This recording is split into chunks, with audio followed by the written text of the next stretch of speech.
It-tnejn filgħodu diversi żoni kummerċjali f'pajjiżna reġgħu raw il-ħajja hekk kif wara ġimgħat magħluqin fetħu mill-ġdid il-ħwienet tal-ħwejjeġ u l-mużewijiet kif ukoll ħwienet tax-xahar ta' dwiefer u ta' sbuħija. Fil-Belt Valletta wieħed seta' jinnota aktar nies iduru l-ħwienet u jixtru dawk il-bżonnijiet li ma setgħux jixtru fl-aħħar ġimgħat.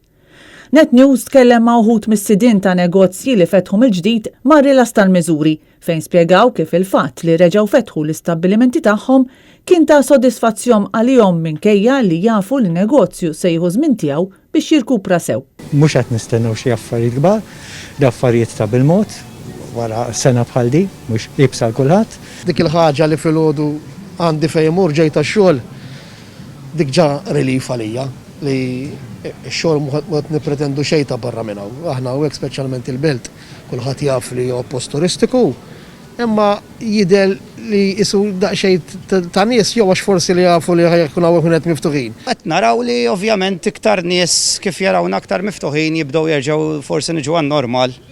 U qed nistennew il-kafetterjas u r-restaurants li jiftħu ġimgħa oħra ħalli dak li jkun jiġi l-omenu filgħodu jsib xi ħadd x'imkien fejn tpoġġi bil-qeda u tieħu kafew. L-istess sidien appellaw ukoll biex kulħadd jibqa' jżomm mal-miżuri sabiex ma nerġgħux insibu ruħna f'sitwazzjoni fejn ikonna nerġgħu nagħlqu malajr. Noqogħdu bl-ikbar attenzjoni u rispett lejn xulxin. Inżommu d-distanza ħalli ma nerġgħux niġu kif konna.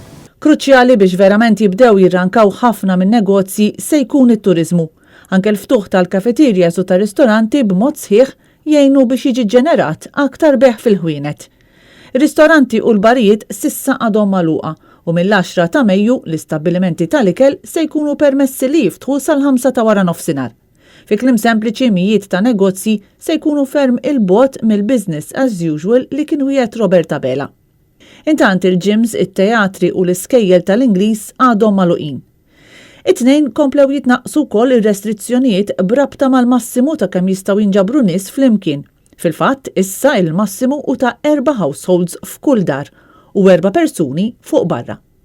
F'Marzu il-Gvern kellu jħabbar it-tieni lockdown wara li s-sitwazzjoni ħarbitlu minn idejh u l-każi tal-COVID kienu splodew b'mod allarmanti sakemm f'jum wieħed biss fl-10 ta' Marzu kienu ġew irreġistrati 510 każi ġodda f'temp ta' 24 siegħa.